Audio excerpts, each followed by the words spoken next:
so many people interested in a resource that I really have come to love greatly. The house at the Basin Creek Reservoir was built for the caretaker there. Bill, my cohort here, just aptly said we're here to talk about the past, the present, and the future. And I'm the past. I'm a historic preservation officer, and I'm a historian, and I love history, and I think it's so important for us to understand something, value of something. We have to understand where it came from. So I'm going to give you a little history on the Basin Creek Reservoir, and then Bill's going to take you into the future. And this building, or talk about the present, which is not so exciting, but talk about the future. And this resource has a great future ahead of us. You know, we have to think of it, this is a community resource. It's owned by the people of Butte. It's part of our heritage, and it's part of our future. You know, as I say, I'm a historian. Well, first I'd like to give you a little idea of where it's at. Basin Creek is 13 road miles south of Butte. It's in the foothills of the Highlands Mountains. It's where that little red pointy thing is. You can see up there, there's the pit, and the Interstate 90 and Interstate 15, so that kind of gives you an idea. It's in the wooded foothills country. But like I say, to understand a resource, you got to know its history, and when I get into history, I tend sometimes to go a little too far, but you'll have to bear with me, because I think it's important to know what went on at Basin Creek, you know, from the earliest times. The first development at Basin Creek, where this reservoir, where today's reservoir is, there was a waterfall there. And the first entity to take advantage of that waterfall were some of the backers of the Colorado Smelter, which was a great complex on Silverbow Creek. In 1881, they hired some people to build a flume to carry from the falls down to their reduction works, but they didn't want it for the water. They wanted it so they could float wood down that they cut in the woods surrounding the falls, and then float it down to the smelter so they could use it, have wood to fuel their smelting operations. It was about 5 years later that Butte's first water company, which was called Silver Bowl Water Company, turned to Basin Creek as a potential source of water supply. That in 1885, they completed construction of a wood flume that just carried water from the falls down 13 miles into Butte. And they used it as a water supply starting for what they called Lower Butte at the time, which was everything south of Galena Street.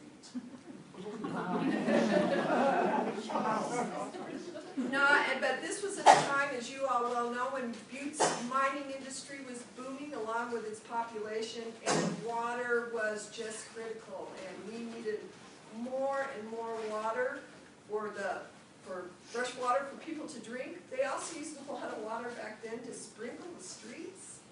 You know, they were just dirt, and they used a lot of water. When you read the historic literature, they're always talking about sprinkling the streets, and now we think of all the water that we consume sprinkling the yards. And for fires in underground, to combat underground fires in the mines. Those were the main uses. They also, you know, we had some big fires above ground as well.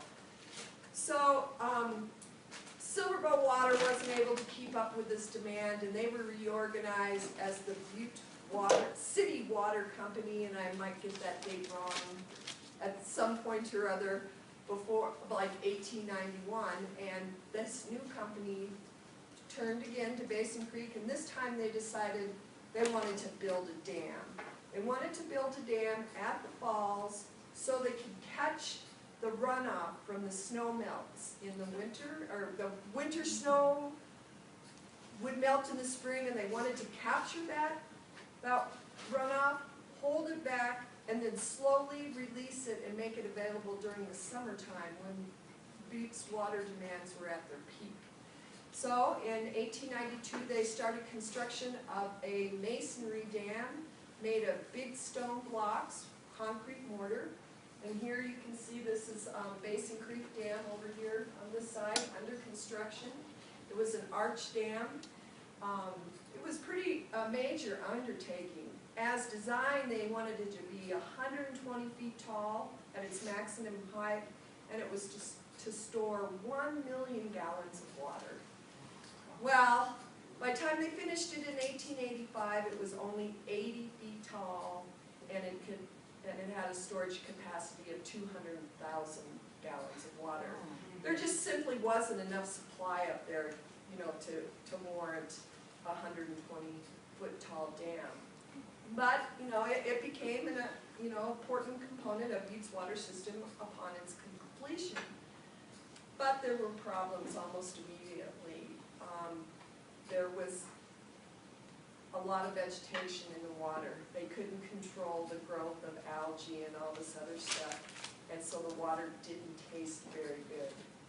So what they do is they built a system to bring water over from Fish Creek, which is across the divide.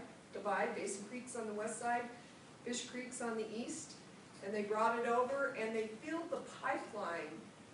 Sometimes that they carried the water from Basin Creek with Fish Creek water, which was fresh, and they would try to use that for domestic supply. But it still wasn't enough. So, you know, it just kind of lagged along, and then in 1900, a new water company, the Butte Water Company, took over, and they built the Big Hole Dam, which became the major water supply system for Butte. But the Basin Creek still remained an important component, so they weren't going to give up on it. Here's a little photograph I wanted to show you, and it's a construction camp that was developed at Basin Creek in the early to mid-1890s when they first built the dam. I believe it is, if anybody's been out there, you know, there's the big grounds, and they go back to the south, and the reservoir is above. I think the reservoir is up here, and then we're looking down to what became, after the dam was completed, was the caretaker's residence.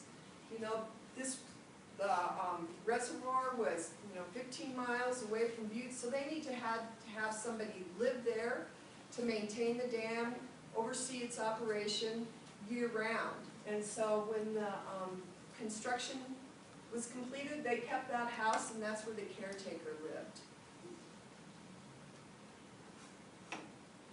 In 1913, Butte Water decided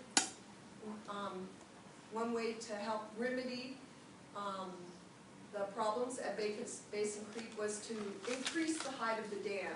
And so they started a project to build the dam 13 feet taller. And when they were completed with that, it almost doubled the water supply, which is pretty amazing. But in conjunction with that, they decided we needed to spruce up the grounds and build a new caretaker's residence. They also wanted to make to make it. In the meantime, I should backtrack.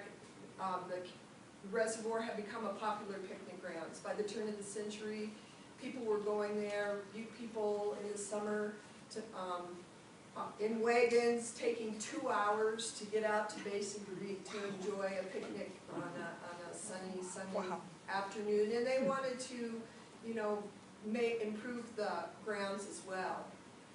Anyway, they hired a man, and his name, A.F. Monroe, as you can see written. This is a copy of a survey book that Mr. Monroe kept.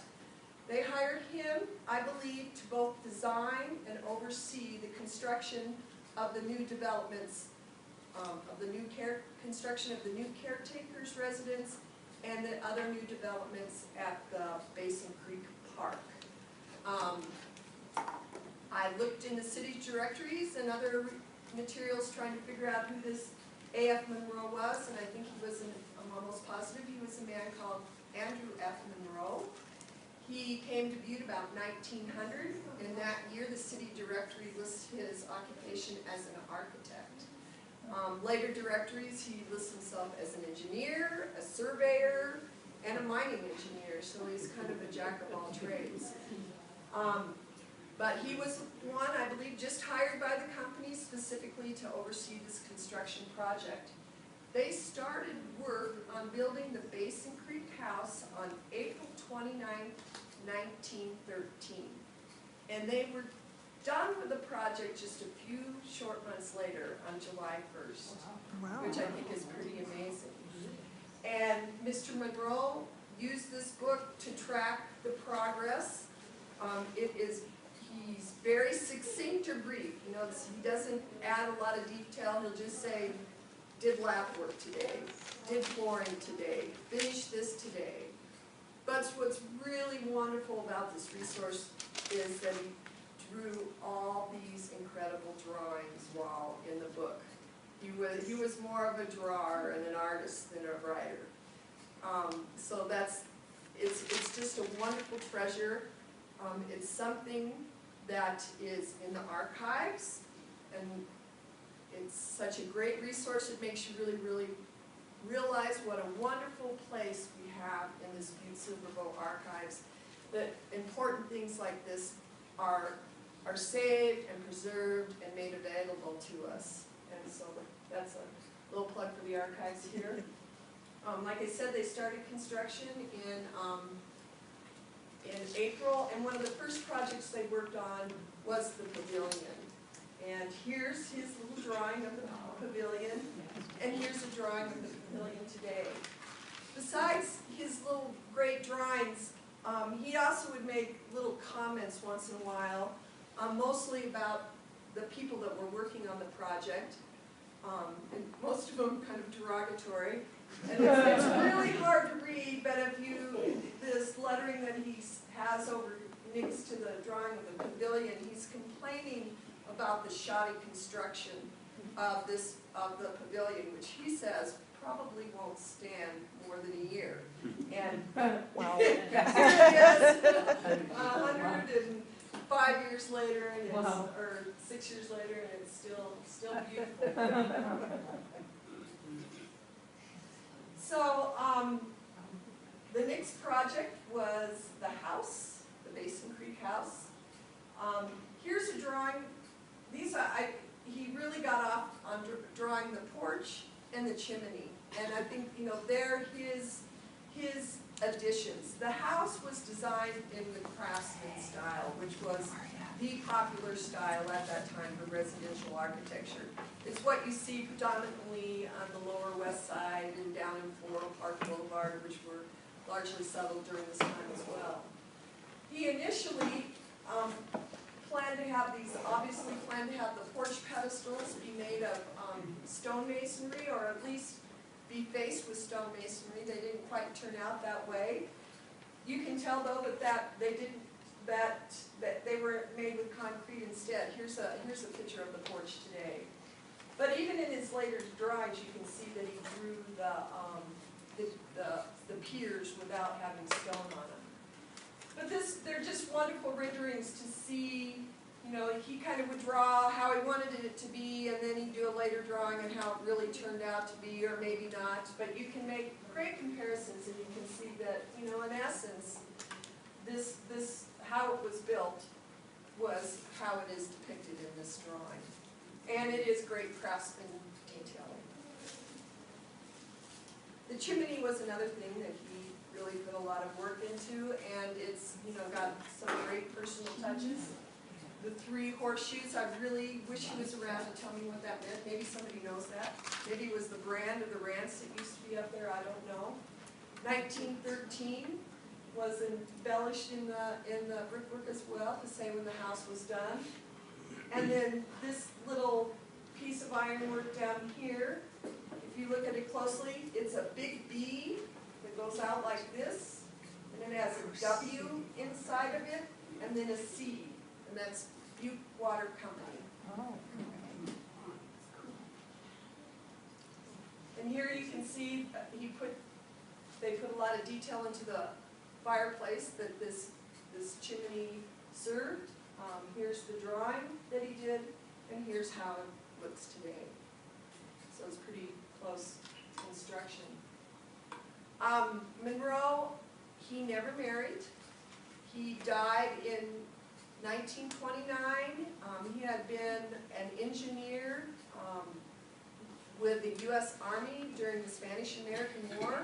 So he was buried out in Moriah Cemetery with a military headstone. And that's about all the information I can find about him. Looking through Ancestry.com, roots, all the things. You know, he never married. I just think that he's just like happens to so many people. He died and he's gone. He's disappeared. There isn't anyone around really to remember him. But we get to remember him because he left this wonderful book around. And I think that's really, really cool. It makes this house even more special to me. And here's the house that the last drawing that he did was of the house. And you saw it here, and here's it, his final rendering. And it's beautiful. He also, when he was done, he drew a little picture of the side. I know this is kind of hard to see, and I added some wording so you can see the dam up at the top, the caretaker's house, then there's the pavilion, and also during this time they built a little summer house. And I'm really, maybe I thought maybe somebody could tell me what they thought they used a summer house out here for, because I think a summer house is as a little place you go to get away from the heat. And you're already away from the heat when you're up at Basin Creek, and that's why people enjoyed it so much. I thought maybe it was a summer kitchen or something like that, but there's just not enough detail in the book to tell me what they used it for. Maybe it didn't have a fireplace. the big house had the fireplace. It had heating. They didn't have a fireplace. You know, they did that fireplace wasn't used for cooking, and you wouldn't. Yeah, maybe you know there was no heating. You know, some auxiliary workers that stayed there or something like that during the summertime. Oh, I just thought of something. But it's, you know, you can see he really is an artist. He also, I had to put this in. He drew this fish. Cool. You can imagine that part of his time when he got to go and fish in Basin Creek. But he also did a little drawing of the park at that time when he left. Like I said, people had started going down there about the turn of the century. They were going, you know, down in wagons. There's the house. Then there, he calls this big area there. He just has grass, and this is a garden. And then that little chute up there, you can't read it very well, but it says Lover's Lane. It goes to a dark little place in the woods. Yeah, dark little place. So this is how the park would have looked in 1913. You know, it's a rough glimpse of the park in 1913 when the house was finished. Maybe Lover's Lane went to the summer house. The summer house is over here. It wound about. Yeah. So anyway, after this was done, then Butte Water Company really started to invest in developing the Basin Creek Reservoir as a community park, and they planted lots of trees and flowers. And you know, this was a time when the automobile was coming into use, and so it was much easier for people to go down there. And the park just became such an important part of Butte's social life. I've read where it was only second to the Columbia Gardens as the most frequented recreational area by the people of Butte. And here it is. This little thing, I've tried to figure out its dates. I've seen different dates, but I think it is the closest one is 1917. And it's just lovely. You see the pavilion, you can see the summer house, there's the dam, there's the caretaker's house. The people are just crowded under the trees that have been planted where the shade is. And here's another photo from 1931. You can see the trees have really grown up.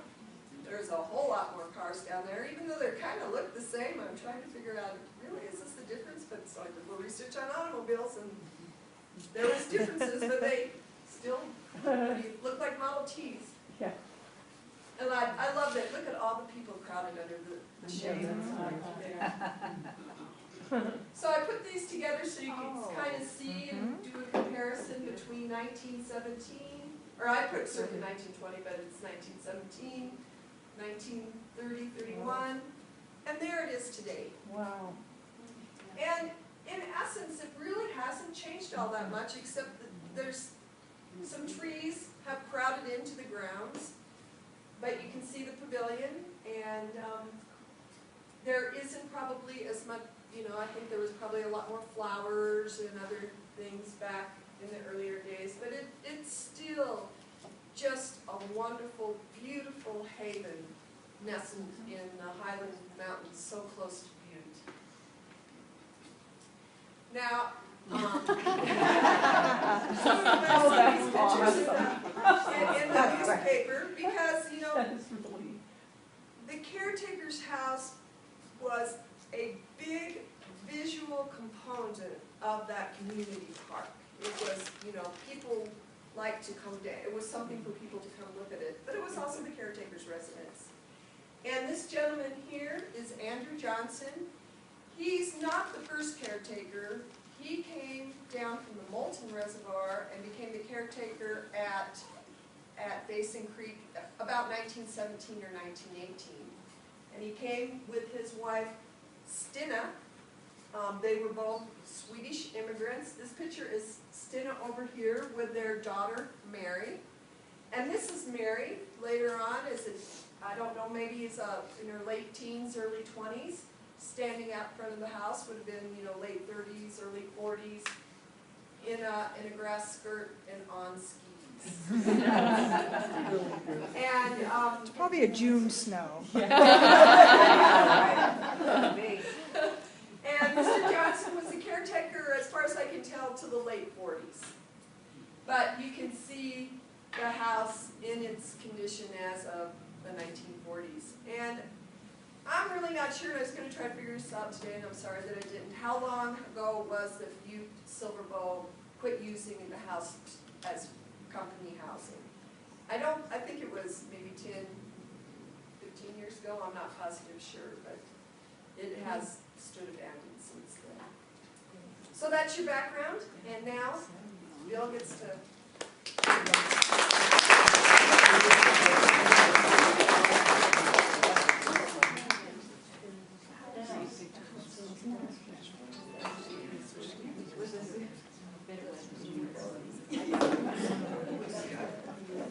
Thanks, Mary. That was a great history.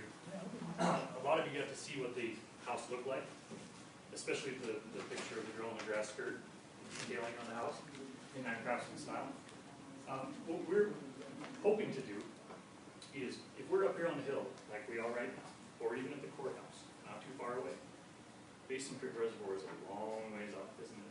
So it's forgotten. It's easy to forget about. Boy, what a hassle to get out there. But for most of you, I'm out at Highlands College. We're attempting this collaborative project with Butte Silver Bow to make that into a historic preservation project for my students, construction and historic preservation. Where we're located at Highlands College, the old Bow Tech building, that's right in our backyard. That's easy. We can get there real quick. So that was one of the motivations for this. Hey, that's in our backyard. Let us take care of it. We'll do the work. Let's form some sort of collaborative partnership. So this is what the Basin Creek Reservoir house looked like in 2012. Now, what Mary said, we're not sure when the house was formally abandoned, but they did do a pretty decent mothballing project, meaning they put plywood, they covered up all the openings so nobody could get in there and preserve the house. And it's actually not in too bad a shape right there, is it? It looks pretty good. It looks a lot like the picture. Colors are a little bit different, but the house is in pretty good shape. I want you to look at this piece right here. You see this addition? Best we can tell, we saw our research shows us we have a picture of the concrete pad that those additions were put on. They were just put on a couple of stilts on a flat pad on the ground. Some young man put his hand in there and wrote Jason 1984. So I'm guessing they reported 1984. These two additions were added in 1984. But if you look, can you see how it's separated from the house? It's because of those simple pads with posts. There was no proper foundation. So these structures are heavy and they're sinking away. There's one on the backside doing the same thing. And that'll come up a little later. Is that the bathroom? What would use as the public restroom? What's that? Is that addition where the public restroom was? I don't know. No, I don't No. think so. Oh, okay. It was, no, it was on the left-hand side, and I don't know when they did the restrooms in there, but that was a kind of an atrocity too, when they did that, and that started the downfall, I think, Okay, well, of the place. yes, and anything you have to add, please chime in, because I'm learning more about this building every single day that I do research on it. So, this is our mothball effort, this is the backside, you can see the other addition that was added on, sort of a mudroom. This is the little pad where we saw the handprint and Jason signed his name, 1984. So my best guess is that's when they were put in. This one, it doesn't look, it's not as evident as the other side, but it is pulling away from the house. And it's one of our efforts. You can see the chimney is still intact. One thing, how many of you have been out to look at the house recently? I was out there today. You were out there today. What you're about to see won't be a big surprise to you, but for many of you that haven't seen the house in quite a few years, I've got some video to show you. There's a 3-minute video, a 6 to 8 minute video, and a 4-minute video that is basically a point of view tour of the inside of the house. One of my colleagues took the video. You'll hear him talking about it. It's unique because it's the first time he's seen the house as well. Wow. I asked him to go out there and just walk through in video, tell me what you think. First time he's ever seen it, so you get a unique perspective from him. What we both came to and what we married, Dave Schultz, our public works director, and Matt Vincent, our chief executive, we went out to look at this house not that long ago. We were talking about collaborating. We pointed out that there isn't a crack anywhere in the chimney. The masonry work is still perfect. There's a little bit of problem up at the top where they haven't been capped properly and water's gotten on top. It's no big deal. The foundation is a combination of concrete and a little bit of rubble. There isn't a structural crack in the foundation as well. Oh, wonderful. So this house has really good bones. This is that fireplace that Mary pointed out. You can see in 2012, look at the interior. We still have our sashes in. We still have the windows, the upper and lower sashes for these double hungs. Look at the beautiful masonry work that was done on this fireplace. That's going to come in just a little bit later after you see the videos. The floors, still in great shape. We have a nice little heart. At some point they put in electric baseboard heat. That's what that is. But look at the walls.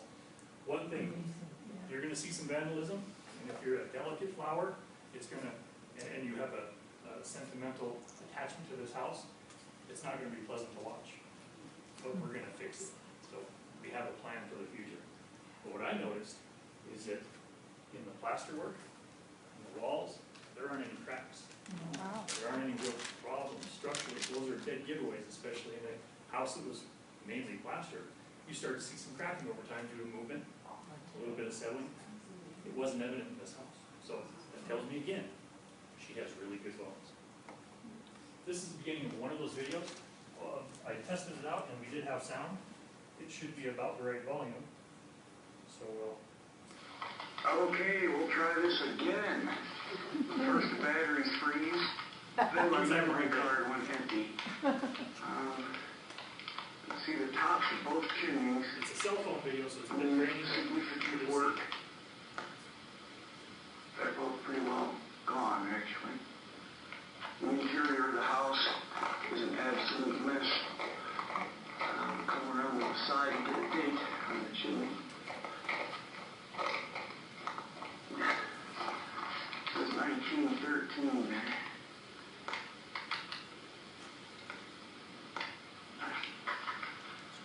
It's all in pretty good shape here. Shingles on the side aren't bad. It's got some bird damage. Soffits need some work. Bird damage right up in here.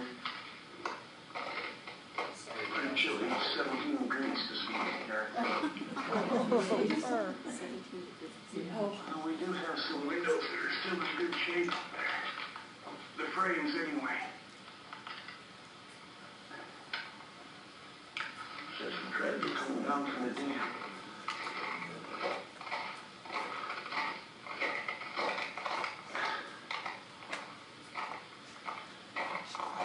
This kitchen on the back is in better shape than one on the side.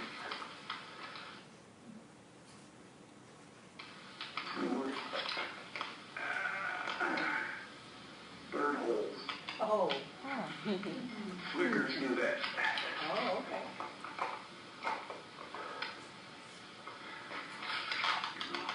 Addition. It could have been done a little better up in there. Nice bigger hole. The inside is an excellent. Doors are broken. I don't think there's a door on the property that works. It's not in pieces.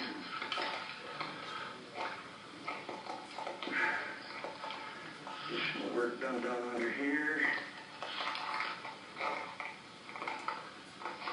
This whole addition's falling right off.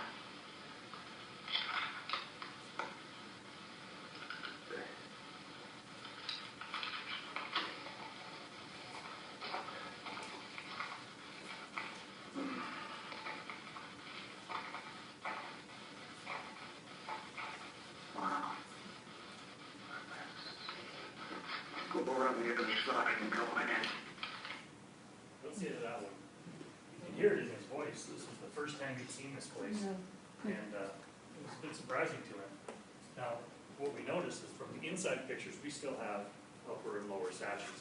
But in that video, all the windows were gone. They were broken out, the glass was gone. He mentioned in the upper two windows on this, I guess it's the east elevation, that the upper and lower frames were still intact, but all the glass and buttons are gone. The next video is the inside. So we started the front porch. He talks about being careful on the steps because he almost slipped and fell. This is the long video, but it takes you, it's a point of view working all the way through the house. Oops, let's go back one. All right. Okay, try to go in again. Be careful here. The steps are covered with ice.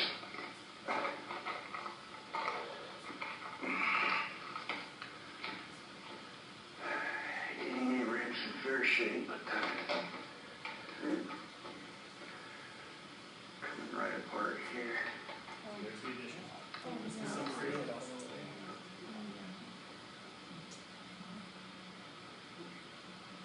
3, 4, maybe 5 nails holding that whole addition on here.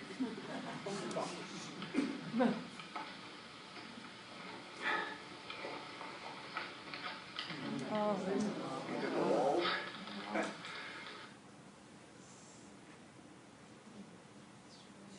Not Hopefully this catches up here.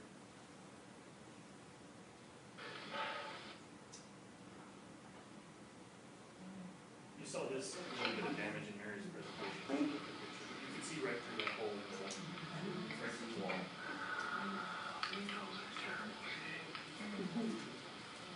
We'll shake the windows down. I bet it was pretty when it was done.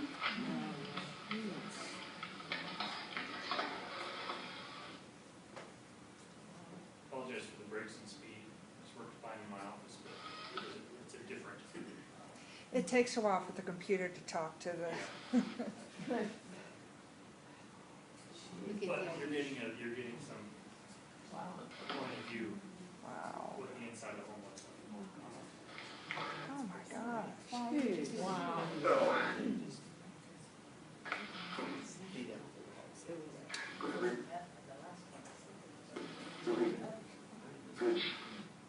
So even if we don't have his, can't keep up, we don't have his narrative, we'll be able to get an idea of what's going on.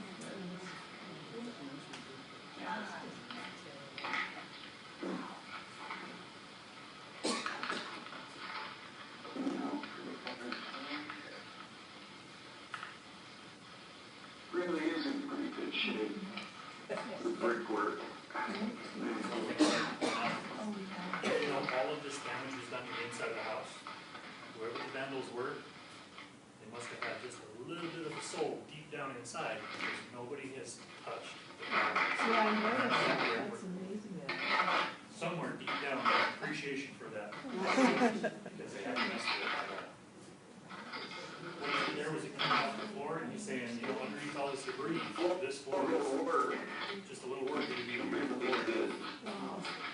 Every room is an atmosphere.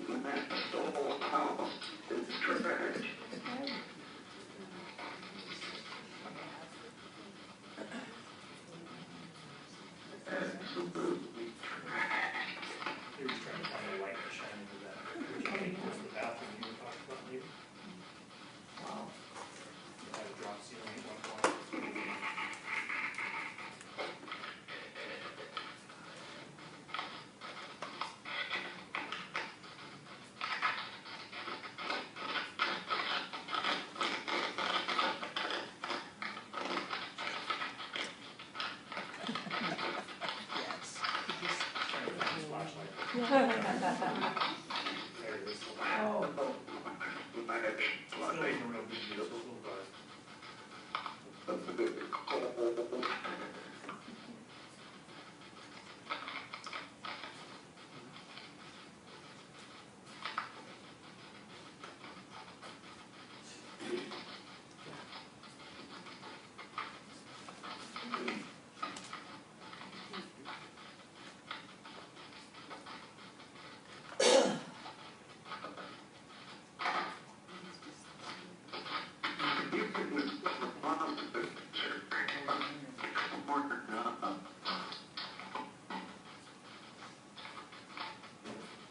Go ahead and stop that one right there. It's getting a little grainy.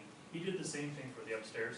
If anybody wants to see it, I can send you this PowerPoint. I can reach it. Not that we could tell. The roof does need to be replaced, but it doesn't look like, there may be some, but it's not significant. So another key element is the roof. If the roof is in good shape, the house has a chance. Many of the buildings that we talked about in Uptown Butte, when the roof goes, the rest of the building follows very quickly. So thank you, great observation. So you got a taste of what we have right now. This was March 2016. What, how was that, 6 months ago, 7 months, something like that. It was very recent. That's what we have to work with. A lot of people would see that kind of damage and say, well, tear it down. There's nothing you can do. But the evidence is When was it first boarded up? When you put the boards on it? I didn't put the boards on. Oh. The earliest pictures I have of that mothball effort was in 2012. That was the first 2012, time I was okay. introduced to the building. So, Okay. election time, 4 years ago. Okay. So did vandals pull the mothballing They all out? kicked it right in. Yep, they kicked it in, they pulled it off, they did. They got in there somehow. That is what, they're not going after the pavilion, they go after the house. Yeah. And here's what I found out. Go ahead, Mary. Oh, no, but you go on. I have students, high school students that come from, our local high schools and other places. And when I start talking about the caretaker house, and we're gonna go out there, and this is what we wanna do, let's go take a tour, give me some ideas. They go, caretaker house? Caretaker house? Boy, you mean the old witch's house? Oh, wow. It's one of those types of things where it's haunted, so you go in there and you. Oh. wow. And one thing that I think is imperative that we need to do is, I'll tell you about our plan moving forward, but we need to get the word out. We need to let people know that this is a collaborative effort. College students are working on this house. We're gonna bring it back to its original majesty and get the word out there. I even have high school students that come and work with my students. We get some of those high school classes out there, they're gonna have a new appreciation for this building. It'll lose its witch's house connotation and become something, a source of pride. So hoping I can get that into their heads. So I gotta jump out. I had a nice bullet point gonna come out, but this, it doesn't want to jump up for me, so I'll just do this so you can read it. Here's what we would like to do. First of all is a site cleanup. And I'd like to organize a day where my students are out there, and any community members that would like to come out, we'll have BSP bring out a dumpster, and we'll get all the proper restoration, and we'll just clean that place up. We'll get all that plaster out of there, all the broken doors, all the window panes, everything out of there, so we have a nice, clean environment to work in. We need to stabilize and repair the lath in all of those holes, take off any of the plaster that's loose, and we go back and we re-lath everything just like they used to do. That's our preservation program. We want to do a plaster analysis. It's a simple little trick. You take a piece of the plaster, you put it into some distilled water, and you let it sit for a few days. And it'll pull apart, and all the different elements that went into it will float into different levels, and you can actually tell how it was made. If it was used horsehair, cow hair, if they used shells, if they used seashells as binder, what kind of sand. We'll try to match that the best we can so that we're putting back original plaster. We don't want to just throw in a piece of sheetrock and skim over the top of it and make it look like plaster. Let's bring back the original plaster. It's part of the work my historic preservation students need to learn how to do. And then we'll repair it. The masonry repair will be the chimneys and some of those concrete capstones. Mary alluded to the original Mr. Monroe was thinking of stone and then concrete cap, and it being all concrete columns with a concrete cap. Some of those are starting to deteriorate. We could probably take off the old caps, cast some new ones, and put them in place to help protect those columns. I want to remove those 1984 editions, and I want to salvage the materials. all of the siding that was on them, anything that we can salvage, even the windows, and use that to repair the rest of the house. Where they came off, we frame that in and side it again. We do the same on the other side and bring it back to its original, what it looked like when the caretaker was living there. Not sure why the additions were put on, but I don't see, since they're falling away, they could cause more damage to the house. Just get rid of them. And then we want to do a historic window replacement and rebuild. We see how poor shape the windows are in, right? One thing we're going to do is a site cleanup. Dave Schultz, when we went out and met with him, said that he would put up the money to put a fence around the building and some sort of security system. And that's where I want to have signage made saying that this is a future project. Some sort of I don't know what the right word is, interpretive sign. This is what it is, this is what it will be, so people that come out there read that, they can respect it. Fences only keep honest people out, and I'm hoping that that works for a while. And then once we start into some of this work, there'll be an appreciation for it. But the window, historic window replacement rebuild, our former Park and Recs director, J.P. Ellingson, we came up with a proposal, told him what it would cost to at least get the building back up to looking nice. He said he would give us $5,000 to get started, and we'd see how far $5,000 would stretch. My students' labor would be free, it's basically just materials. He's since left his position, and who knows where that $5,000 went. Not that much. So we're working back through the process one more time. Dave Schultz said he has our support, or he's supporting us, so is the chief executive, coming up with some ideas to fix this. One thing I'd really like to do with the Windows part of it is use this as an experiment to start a Windows lab that's specific to Butte. Oops, now I gotta look all the way through them again. So I have homework for everybody. But I do have a journal article from a historic carpenter in New Orleans. I'll go over this PowerPoint here in a minute. I'll let you guys pass these around. It's one of the articles that I used to go back and try to figure out what is the best method for replacing windows in our National Historic District. Because right now, do you have your hand up or you just? Yeah, question. So some of the things that I found is in historical wood window facts, a replacement window is called a replacement for a reason. Mary knows when people would like to replace windows in buildings in uptown Butte, the quickest, cheapest option is a vinyl window. And it doesn't really fit with the integrity of many of our buildings or the DSB, Historic Preservation Ordinance. So we always have to do a little push and pull. One alternative is a fiberglass window that looks like a wood window, but they're expensive. The best alternative to replacement is a wood window, but those are very expensive. So there's a cost barrier there. What I'd like to propose is, I'll read these facts first and then I'll talk about this article. Heat is typically lost through your roof and uninsulated walls and through your windows. So one of the worst returns on investment that they're finding out, one of the worst returns on investment as a homeowner is replacing all of your windows. Because you're just not losing that much energy out of them. Windows don't have a very high R value. They actually use what's called a U factor, which is the inverse of R factor, so it looks like a bigger number. So that's just how window people do it. Oh, it's got a U factor of way up high. Oh, that's great. But the R factor on the window is usually somewhere between half an R and 1.5 R value. So they don't have that. Putting in new windows doesn't really solve your energy loss problem. Wood windows, if they're more than 60 years old, its chances are they're made of old growth lumber, hard to come by these days. So why would you want to get rid of them? They're still in really good shape. Many of the old windows that we have in uptown Butte are still in great shape. They just need a little bit of rehab. Studies have demonstrated that historic wood windows, properly maintained, weather stripped, and a storm window can be built just as energy efficient as a new window. And that's where we want to focus, is making them just as energy efficient. Here, it's just talking about how many buildings are demolished every year and how much of the debris goes into our local landfills. Okay. Sorry I didn't bring it up. I guessed 35 and there's 34 yet. So, but that article, what the article talks about, this is an excerpt from that article.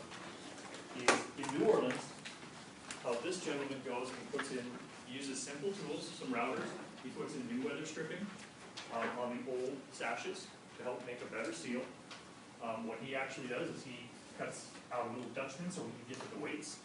Do some work around those weights and such. We all know that a lot of old historic windows in Uptown Butte have the weights on the sides, right? That's a big open cavity for a lot of cold and heat transfer to happen, right? No insulation in that spot. We have to amend what we want to do to fit Montana and fit Butte because he's in New Orleans. What we propose is to eliminate the wall weights. You cut those strings, you either let them fall in there or you fish them out of there, whatever you want to do. And we fill in the cavities with low density foam insulation.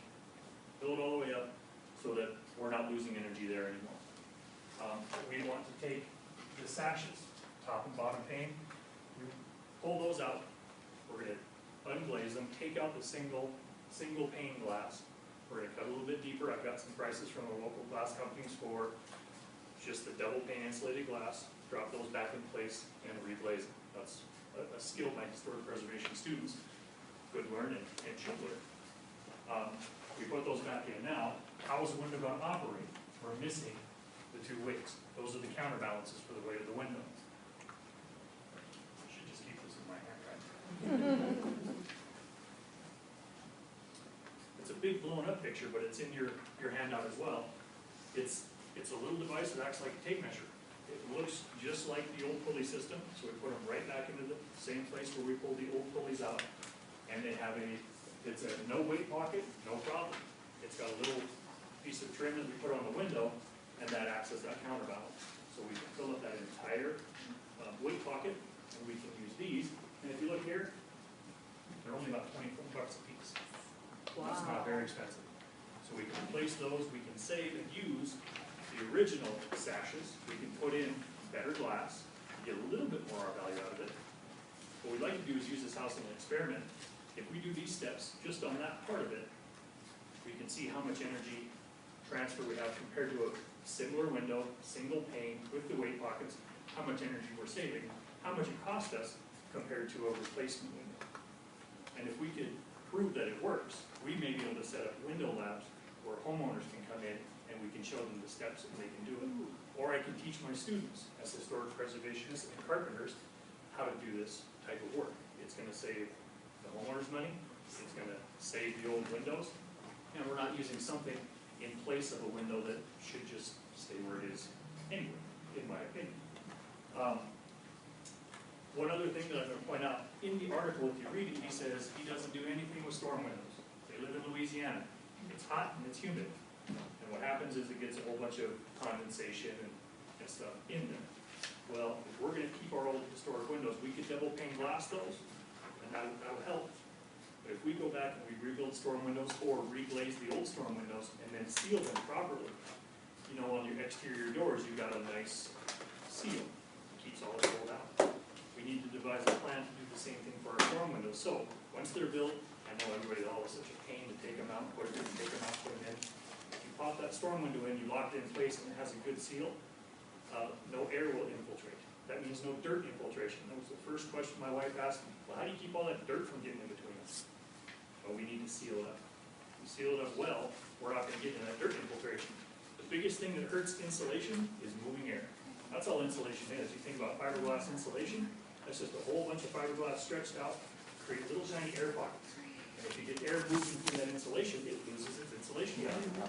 If we can put in a weather-sealed top and bottom pane using some of the products that he talks about in his article to seal in between the pane, and then we close off that space with a storm window and create another airspace that doesn't have any air flow or movement to it. We just created another piece of that insulation barrier. So we can go single pane on those storm windows if we wanted to. There's a cost difference, single pane, but it's the critical part is sealing off that space between the storm window and your operable windows so that you have the best insulation you can get. And that's how we could achieve the same, if not more, I'm thinking it's the same, if not more, energy efficiency out of our old historic windows versus brand new windows. Putting in brand new windows is sort of intrusive, isn't it? Somebody's got to come to your house, pull out your old windows, they're going to be trim work, there's gonna be moving furniture, because we always put stuff right in front of our windows, right? My wife does anyway. If we can take out your sashes, nothing really has to change. Teach people how to make these sashes more energy efficient, rebuild your storm windows, put them in, make sure we have a good seal around anything. I think we can save a lot of historic windows in Butte. And we want to use that Basin Creek house as our model. Now you saw the shape of the windows. There isn't much left, is there? We've gone out there and we've salvaged the pieces that were left.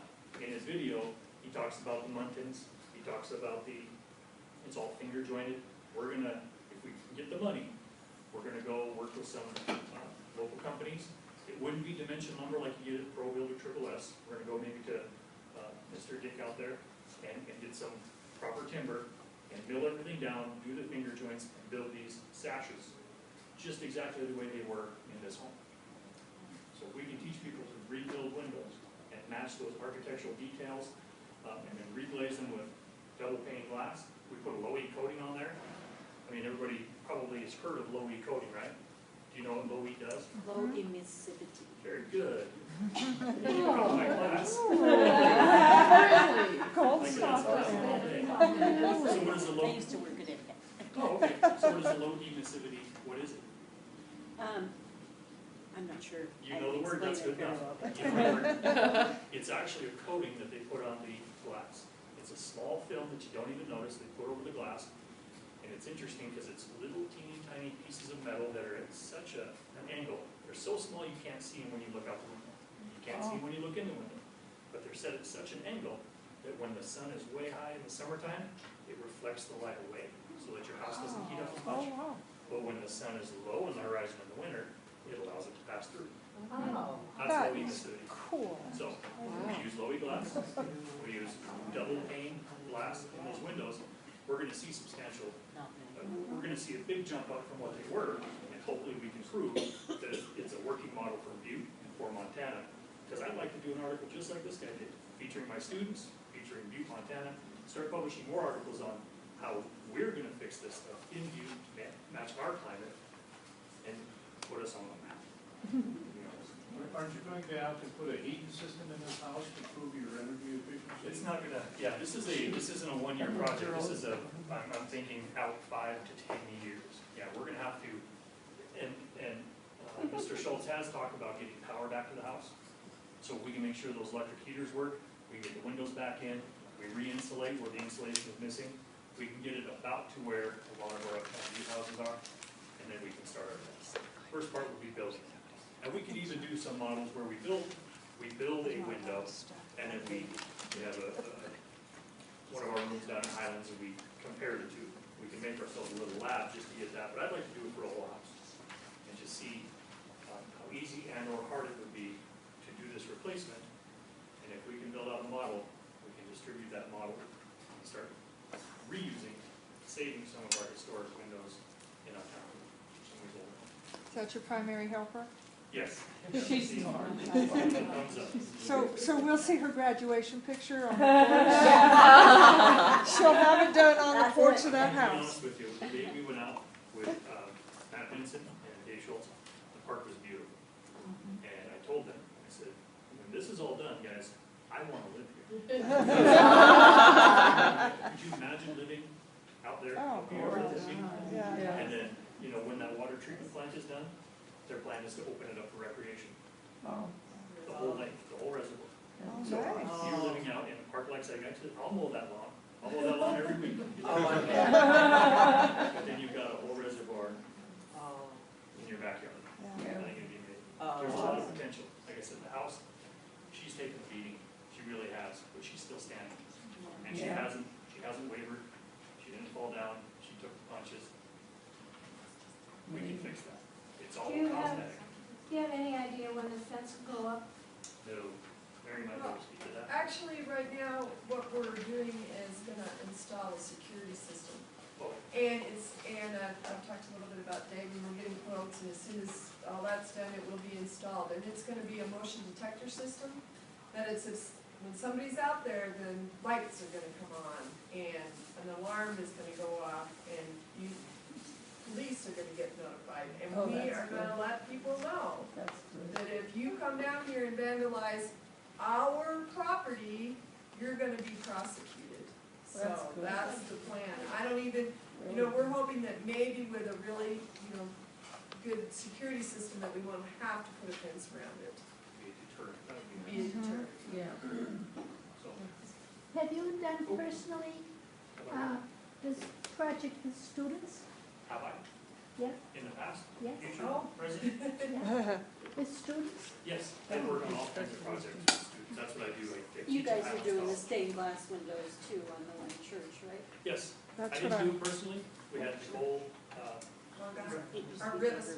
Revis, Gaza, she was one of our adjunct instructors. I have a lot of people that help me with the classes, because I have a lot of classes I teach at a time. So my background is, I've been in the construction trade for over 20 years now. I've been a journeyman carpenter for longer than 15 years. Construction manager, business owner, superintendent on $20 million jobs, and now I'm teaching. Because that was a means to an end. I was just gonna get in there, get a degree, because they told me if I came to teach for them, I could get a degree and get out. So I went through apprenticeship and just worked my way up. And I'm having so much fun doing it, they're gonna have to run me out of there. We're not letting him go. We're trying to take him away because he's doing such a fantastic job. Thank you. And how long have you been teaching? I'm going on 9 years. Oh, very good. Yep. How long in Butte? How long have you been in I've only Butte? been here. Are you from, you're from Butte? I'm from Great Falls. Oh, great. Yep, just up the road. How long have you been in Butte? 9 years. Oh, okay. The exact same time when I got the job was, I'd been to Butte many times. St. Patrick's Day for one. So when I took the job, I didn't know, I thought, man, I don't know if I could survive here, because I've only ever seen St. Patrick's Day. After the first couple of months, I knew this is where I wanted to be for a long time. It's the best community, and I mean that community in Montana. What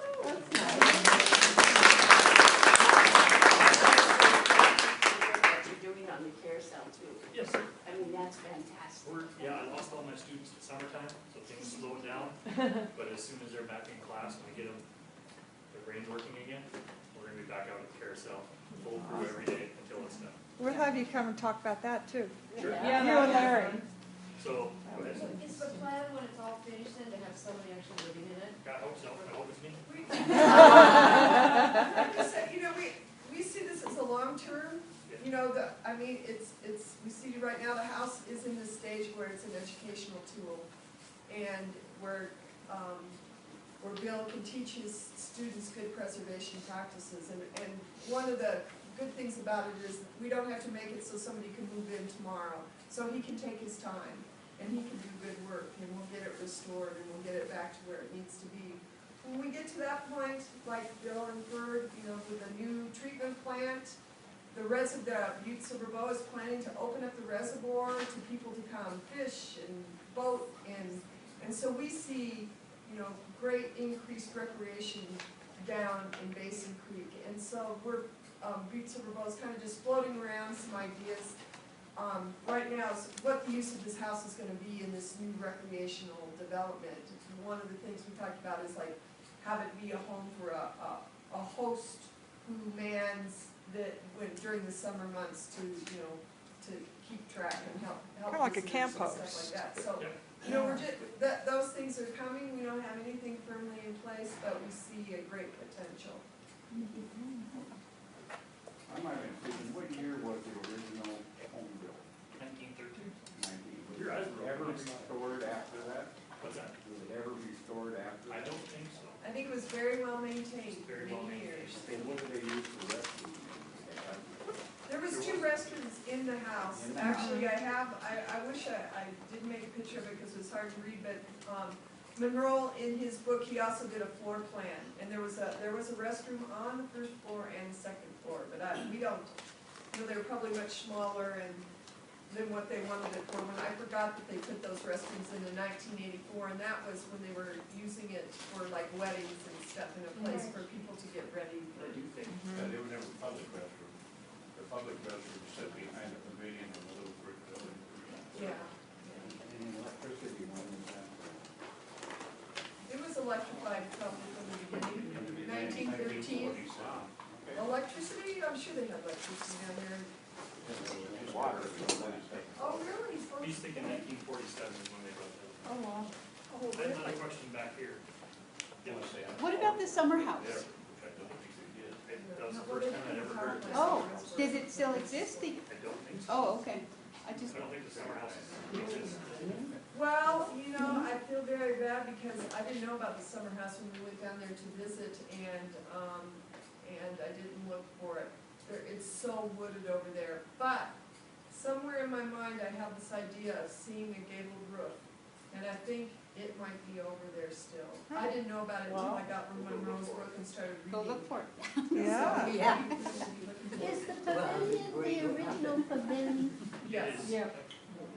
So I could tell that Mr. Monroe was an architect and engineer based on what Mary said when he's critiquing all of the craftspeople. That's Did you have a question, Loretta? Oh, I was just gonna ask you about your time frame with your students again, what you said. 3 to 5 would be nice, but it's more like 5 to 7, 5 to 10. We gotta work when the weather cooperates, and up there, there's 2 months of summer, 3 maybe. So, and we don't wanna be a cost burden to Butte Silverbow by making sure that the house is heated all the time, like you were saying. So we're gonna have to do some of this wrap work and plaster work when the weather's nice, and then probably shut down for the winter time. And then come back when it's warm enough and finish up some of the work in the latter half of the spring semester. So it's gonna be in small chunks unless we can come up with some other way to keep heat and electricity on the building. Sorry, go ahead. So when you get started on this and you need people to help come and clean up, that first step, are you gonna put something out there and Probably in the paper, on the so radio. we can help? Yes, Okay. absolutely. If you're willing to volunteer, I'll make sure everybody knows. I can clean it down. We don't know. Mary was thinking 15 or 20 years ago, or was it 15? Last year it was Well, occupied. I think now I'm thinking they made it into the put bathrooms on in 1984. It was probably in maybe the 70s or the 80s that they put Yeah. a caretaker out there. But the wheelchair ramp, the person doing it referred to the ADA, and that was passed in 1990. I think he just said it was he said ADA ramp, but it was probably just a ramp. Okay. I don't think it had anything to do Yeah. with ADA requirements at the time. You built that one, put the restrooms in. Yeah. Probably. You seem to, oh, I'm interested to see, you seem to know a lot about that. You were pretty long. So what's the consensus? Do we figure out that they quit using the building, quit having somebody live there prior to 1980? I think it's in that time frame. I do too. Late 70s, Yeah. early 80s. Yeah. So it's probably going on Chuck Chamberlain's say, upper end of 30 years that it hasn't been on. Chuck Chambers. Because when I first, Stanley Creek. I got to Butte in 1971, My name. and I can't remember if I was out at Basin Creek in the 70s or if it was, late 70s, but there wasn't anyone living there then. You can't remember back that far? But you could walk through the house. I can. In those years I was young and dates didn't matter. Yeah.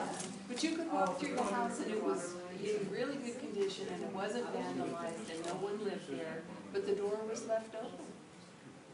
That was my experience in 2004 when I first moved here. We walked in, we went there, I don't know why, and we went there, oh my gosh, there's nobody here, and look at the great shape, and it was not vandalized at that time. And then we went out a couple of years, more than that now, I think. Yeah, in 2012, the pictures that I have, the house is still in really good shape. Okay. And if it's been, in 2012, we're at 25 to 30 years of nobody living in it. It's still held up, it's still in really good shape. We just fast forward to 2016, this is the interior in 2012 as well, it's still in great shape. It's the 2016, so somewhere between 2012. First time When I somebody saw- boarded it up, they thought it was time to tear it up. What's that? When they boarded it up, they thought it was time to tear it up. Yeah, well, that's the treasure, right?